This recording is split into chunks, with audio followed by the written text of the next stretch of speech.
Hey guys, it's Rosie. I am back. If you remember from my previous video, if you watched it, if did not, that's okay. Go watch it. I'm going to be reading a book for you guys. I have some Coke in case I get parched. Yes, it splashed up and hit me in the face. It's fine. No, I'm not sponsored. It's fine. That was eventful. Was not expecting that. But with the book that I'm reading, I might not get through all of it. Sorry, I'm saying a lot. Processing everything.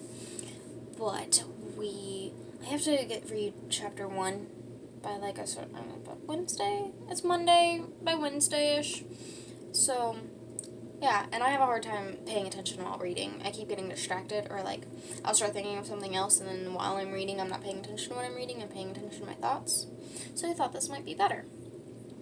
For those of you wondering the book, in case you want to rather listen to it for free instead of having to pay for anything, it is The American Pageant by David M. Kennedy and Elizabeth Cohen, updated AP edition and the 16th edition. This is what the book looks like. I don't know what else I need to specify besides what the cover says. If you need to know the inside cover, there's that stuff. It's there. I didn't read it. It doesn't faze me. But I will, if you want to hear all the stuff before chapter 1, if you comment, I might read it. But I'm reading chapter 1, and then we're going from there on. I don't know if I'm going to finish the book. Not today. Definitely not in this video. But, I'm going to try to make each chapter its own video. And I might not even get through all of chapter 1 today. So, it might just be chapter 1, page 4, all the way to, say, chapter 1, page 18.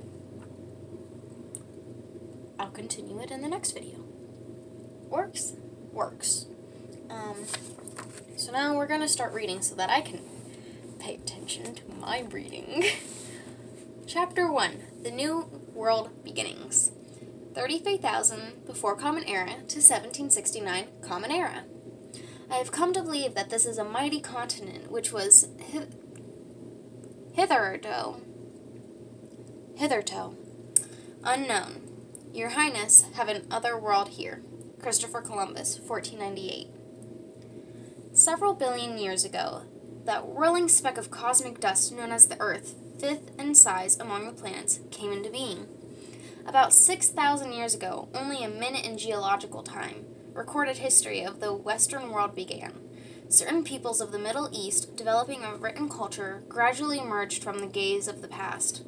500 years ago, only a few seconds, figuratively speaking, European explorers stumbled on the Americas.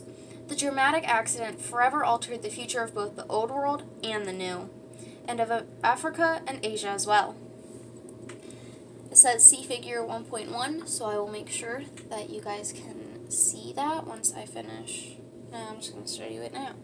So if we pick up the thing, and I don't see how to turn your camera, so we're going to go like this. And that is figure 1.1. If you need to see it longer, you can go back and hit pause. Cool. The shaping of North America. Planet Earth took on its present form slowly.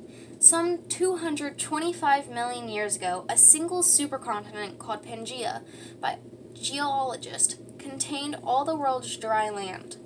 Then enormous chunks of terrain began to drift away from this colossal landmass, opening the Atlantic and Indian Oceans, narrowing the Pacific Ocean, and forming the great continents of Eurasia, Africa, Australia, Antarctica, and the Americas. The existence of a single original continent has been proved in part by the discovery of nearly identical species of fish that swim today in long separated freshwater lakes throughout the world. Continued shifting and folding of the Earth's crust thrust up mountain ranges. The Appalachians were probably formed even before continental separation, perhaps 350 million years ago. The majestic ranges of western North America, the Rockies, the Sierra, Nevada, the Sierra Nevada, the Cascades, and the Coast Ranges arose much more recently, geologically speaking, some 135 million to 25 million years ago. They are truly American mountains, born after the continent took on its own separate geological identity. By about 10 million years ago, nature had sculpted the basic geological shape of North America. The continent was anchored in its northeastern corner by the massive Canadian Shield, a zone undergirded by ancient rock, probably the first part of what became the North American landmass to have emerged above sea level. A narrow eastern coastal plain or tidewater region, creased by many river valleys, sloped gently upward to the time-worn ridges of the Appalachians. Those ancient mountains slanted away on their western side in the huge mid-continental basin that rolled downward to the Mississippi Valley bottom and then rose relentlessly to the towering peaks of the Rockies. From the Rocky Mountain crest, the roof of America, the land fell off jaggedly into the intermountain Great Basins, bounded by the Rockies on the east and the Sierra and Cascade Ranges on the west. The valleys of the Sacramento and San Joaquin rivers. I believe it's San Joaquin. I may be wrong. If you would like to know how to spell it is S-A-N space Joaquin.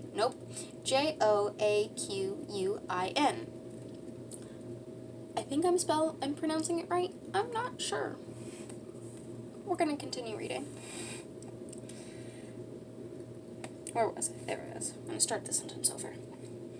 The valleys of the Sacramento and San Joaquin rivers and the Willamette Puget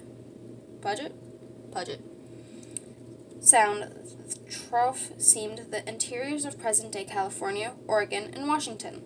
The land at last met the forming Pacific where the coast ranges rose steeply from the sea.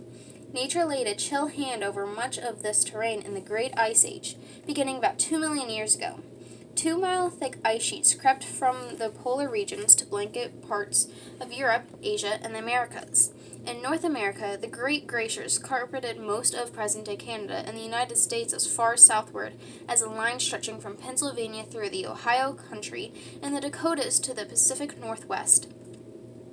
When the glaciers finally retreated about 10,000 years ago, they left the North American landscape transformed and much as we know it today.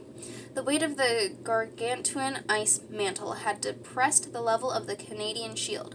The grinding and flushing action of the moving and melting ice had scoured away the shield's topsoil, pitting its rocky surface and with thousands of shallow depressions into which the melting glaciers flowed to form lakes. The same glacial action scooped out and filled the Great Lakes. They originally drained southward through the Mississippi River system to the Gulf of Mexico.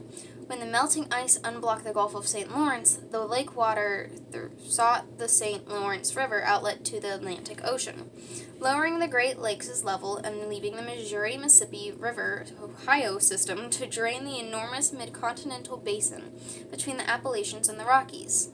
Similarly, in the west, water from the melting glaciers filled sprawling Lake Bonneville, covering much of present-day Utah, Nevada, and Idaho. It drained to the Pacific Ocean through the Snake and Columbia River systems until diminishing rainfall from the ebbing ice cap lowered the water level, cutting off access to the Snake River outlet.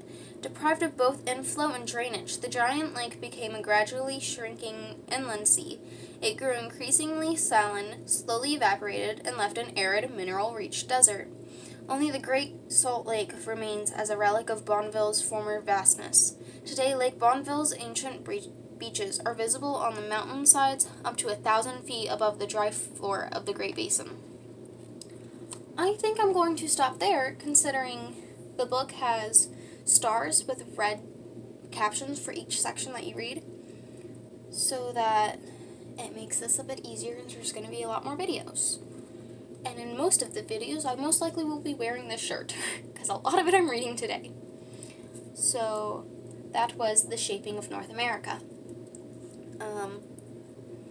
Next, we'll be reading Peopling the Americas, Chapter 1, The New World Beginnings, page 5.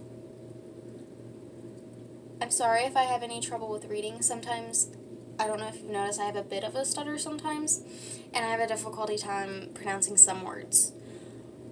I don't know what it is. I can't say that, like, I'm diagnosed with anything. I just know that I have a hard time reading out loud or speaking in general. Most of these videos that I've posted where I'm speaking fluently and it keeps going and I don't say a lot are usually about the 8th time that I've recorded that video. So, I have a bit of a problem speaking. I don't want to say I have a speech impediment or a speaking issue. I just know that sometimes I literally have a problem, like, saying some words, so I have to, like, stop and restart. But if you hold on with me, we can do it together. I believe that is all I'd like to say. Just hold in there. If my voice is interesting enough for you, and, like, my little side notes that I say every here and there help you with your reading, or if you just want to hear me talk because you like my voice, go for it. Just whatever makes you happy, boo. So I believe that is it now. I will see you guys next time, and I hope you enjoy the rest of your time here on planet Earth.